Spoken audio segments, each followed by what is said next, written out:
All right, in this video I want to go over the muddiest points for Chapter 1, which is Introduction to Statistics.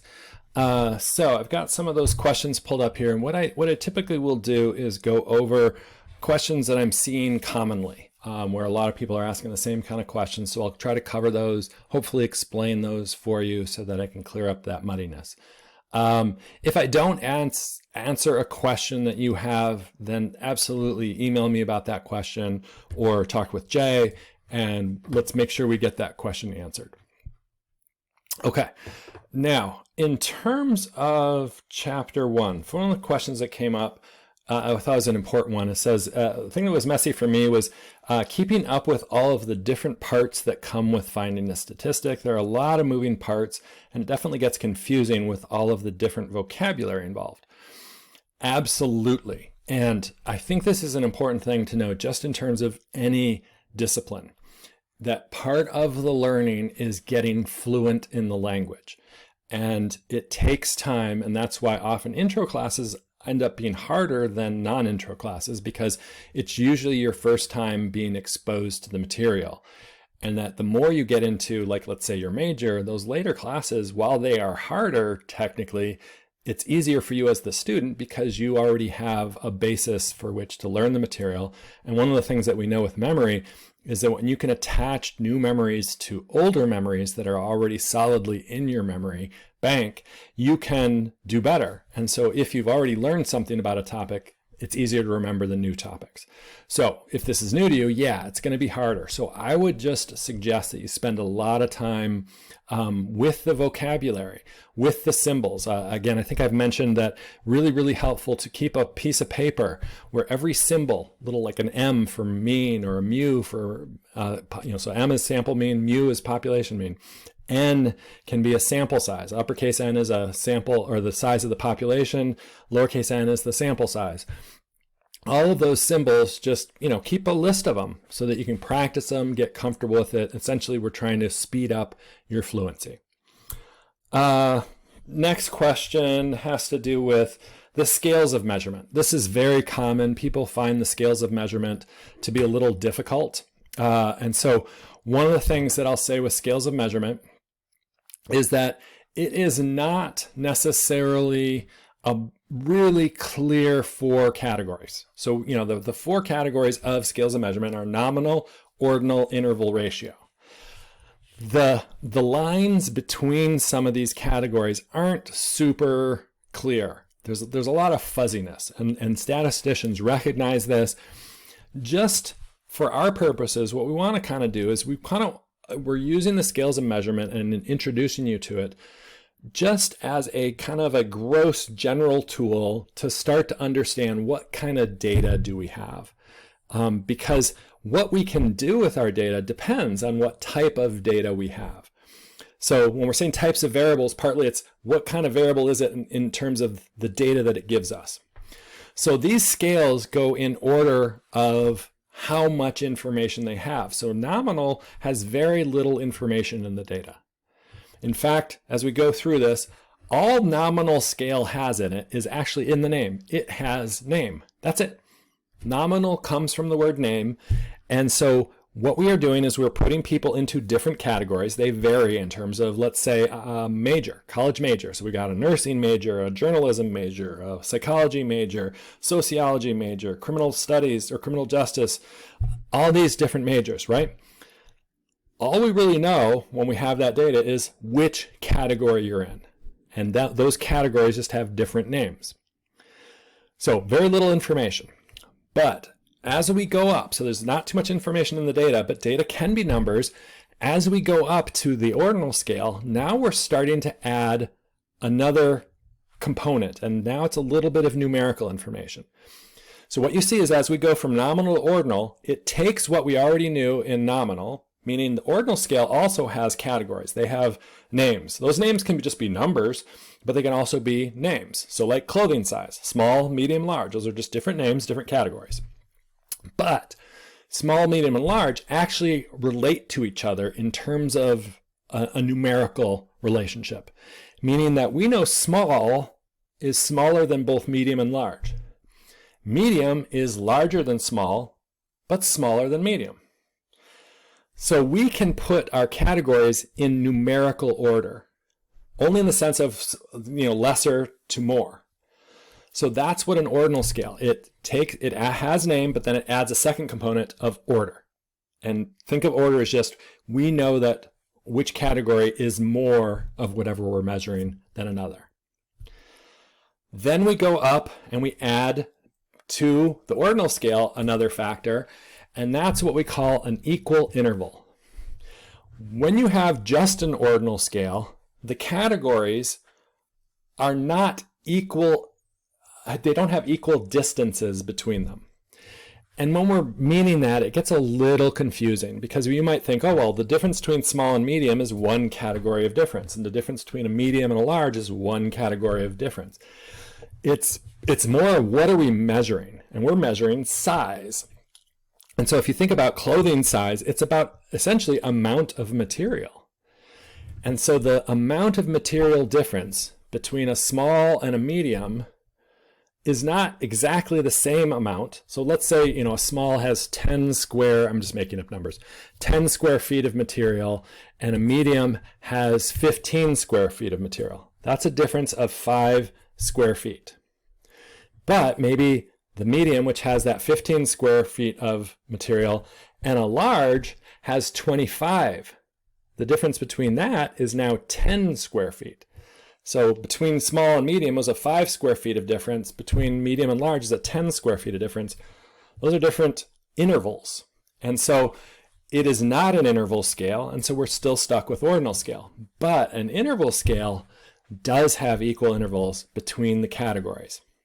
Now, giving you examples here is a little weird because there's not a lot of them in sort of reality.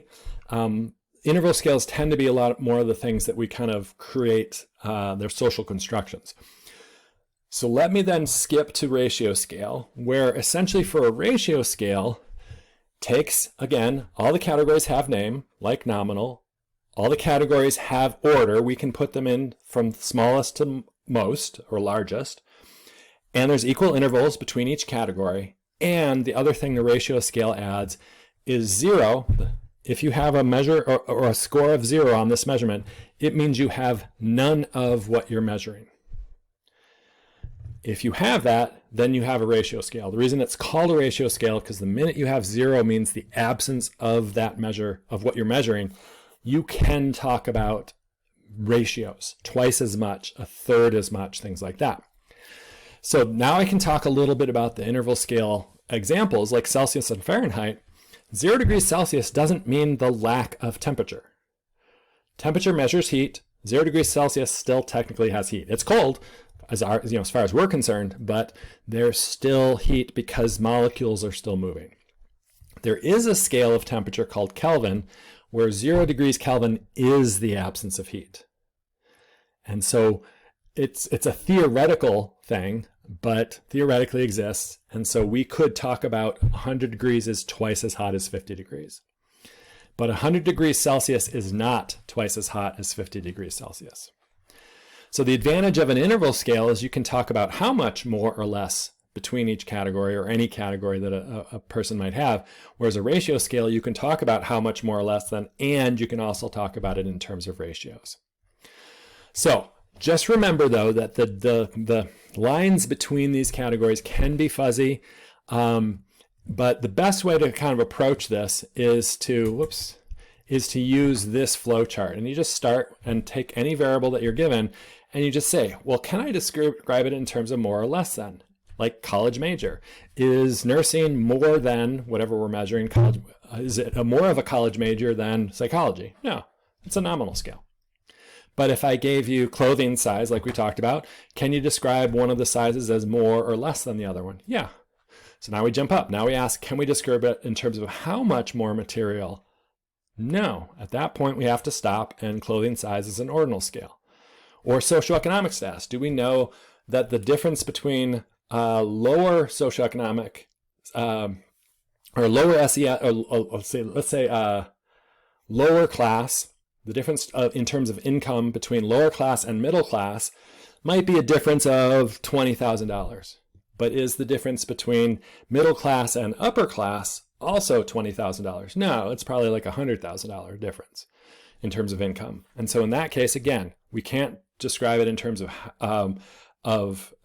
can describe it in terms of more or less than, but now we don't have equal intervals. So that's that last thing. So we have equal intervals, and now what we don't have is ratio. We can't talk about zero, meaning the absence of anything, of socioeconomic status, because everyone's going to have a socioeconomic status. The lowest you could ever be was low. So in that case, socioeconomic status does put you in order, but the intervals are not equal, so it's ordinal. But if you did have, let's say, equal intervals where we were just measuring income, not which category, low socioeconomic status, middle class, upper class, but just what is your actual income, then we can talk about how much more or less than. And so then you have an interval scale, because technically you could probably even argue then you have a ratio scale, because zero means the absence of any income. So it gets a little confusing, it gets fuzzy, but just try to answer these questions, and that should give you a pretty close estimate of what the actual answer is. One of the things I'll just tell you is I give you pretty straightforward questions, or straightforward categories that should pretty easily fall into one of these four scales. There are some examples I could give you that gets really harder, because depending on how you think about it, it could fall into a couple different scales. So just try and follow this flow chart. Let's see. And then, yep, so again, that came up probably in half of the things. People are muddiest with scales of measurement. And then this other person says, yeah, independent variable, dependent variable, but they've never heard of levels of the independent variable, operational definitions of the dependent variable. So those are new to people. So one of the things that I'll say there is with scales of measurement, ultimately, this is not a big deal in this class. You're going to see a couple questions on the problem set. You might see a couple questions on the test, but for the most part, it's not that important to us. The reason why statisticians care is because certain statistics require that you have interval or ratio data. And so in this class, we can just assume that those are going to be the case. But when it comes to independent variables and dependent variables, those are incredibly important in this class, and definitely something you want to get comfortable with, both for this class and for a lot of your other classes. And so the thing I first want to say is that the independent and dependent variable technically only exist, the independent itself only exists in an experiment. An experiment has two characteristics. The researcher manipulates the grouping variable. The researcher is going to randomly assign people to different conditions. So like the traditional clinical study gives one group of people the treatment and then creates a control group that does not get the treatment. So often maybe they're given a placebo. That's a randomized clinical trial, very, very common experimental example. Which group you get put in is up to the researcher. And so it is done through random assignment. And then we measure those two groups. So the example I use a lot is that idea of eating breakfast and then measuring memory. So if I assign you to whether you have breakfast or not, and then I eventually measure your memory, that's a true experiment. Now, the grouping variable, the variable that creates the group, is our independent variable. So you have to have those groups, and the researcher has to have controlled and manipulated how you got assigned to one of those groups. And usually, again, it's through randomness. So they're flipping a coin. If there are two groups, they can use a random number generator. There's all sorts of different ways to do that. So technically, independent variables only exist in experiments. Dependent variable is what we measure. And that exists in pretty much any version of a study. Correlational studies, survey studies, they have lots of often dependent variables. So dependent variables get measured. Independent variables are grouping. So one way to think about it, is I'm going to skip ahead to this one, is that independent variable is done to the participants. It goes in to the participants. But the dependent variable comes out of the participants. For those of you who speak Spanish, de means of. So it comes out of the participants. So this is what we measure. We measure the dependent variable. So we give people a test or whatever, and their scores come out from them, come from the participants. But when I choose to either give them breakfast or not give them breakfast, that's what's going in to the participants. Okay, so that's one way to think about it. Another way is this is the sort of the picture for me that I'm often looking at, is that you can go right to the researcher's research question. So if I say, does eating breakfast help improve memory? You can think about it as, does eating breakfast, independent variable, help improve? That's an arrow. That's a causal kind of thing. It's going to make something happen. And you can almost just put a question mark above it. Does it improve? And then does it improve memory? Then memory is your dependent variable. So that's partly how you want to think about this. Now, the question was about levels. Is the levels of the independent variable, because it creates groups, the levels is just what researchers call those groups, those conditions. So you can ask how many levels. So in my study where there's just, breakfast condition and a no breakfast condition, there are 2 levels. And then if I asked what are the levels, whatever those conditions are, breakfast would be one of the levels, no breakfast would be another. So if I did the study of, does psychotherapy help people with depression, and I gave one group of participants 10 weeks of psychotherapy, gave the other group nothing, essentially it's a control group, then those would be my 2 levels, psychotherapy and control. Or you can even just sometimes call it experimental control, but I'll often want to go a little more specific. So it's possible to have more than 2 levels. So I could do my breakfast study where, again, one group gets complex carbohydrate breakfast, a second group gets a simple carbohydrate breakfast, and the third group gets no breakfast. There's all sorts of different ways, so you often want to know how many levels and what those levels are. And then when it comes to independent variable, it's more the overall category. It's kind of the umbrella that has all the different levels under it. So, in our breakfast study, I would just call it breakfast, even though it's a breakfast and no. Okay? The dependent variable then is what we measure. We often then ask, what's the operational definition of the dependent variable? Now, you technically can ask, what's the operational definition of the independent variable? We're not going to worry about that in this class. What the operational definition is just simply asking is, if my dependent variable in my breakfast study is memory, the operational definition is, well, how did you measure memory? Because there's lots of different ways you can measure memory. So it's the specifics of how that measurement happened. So I might do it where I give people a list of 20 words. They have 5 minutes to memorize it. And then after the end of 5 minutes, they tell me what words they remember. But I can also give them a passage from a book to read, and then I can give them multiple choice questions about what they just read. That could be a test of memory. I could do a thing called digit span. There's all sorts of different opportunities or options I could use to measure it. And that's why we want to sometimes specify it, because that's what helps other people when they read our research know whether they actually agree that that's a good way to measure this concept, or what are the flaws, what are the pros and cons of this way of measurement. Okay, so that is the independent and dependent variable and the levels and the operational definitions. And then one person then said something about the quasi-experimental stuff doesn't make a lot of sense. And the quasi-experiment comes down to this issue. In a true experiment, remember, the researcher manipulates which group you get put in. In a quasi-experiment, the researcher doesn't have control over that. So technically, I could ask all of you one morning, hey, how many of you ate breakfast? Let's say roughly about half of you say yes, and the other half say no. Well, then I've got my breakfast group and my no breakfast group. However, I did not manipulate that. So now that grouping variable, breakfast, has 2 levels, breakfast and no breakfast, is not truly an independent variable because I didn't manipulate it. At this point, we would call it a quasi-independent variable. It's like a independent variable. Quasi means sort of. So it's sort of an independent variable, but it lacks that random assignment.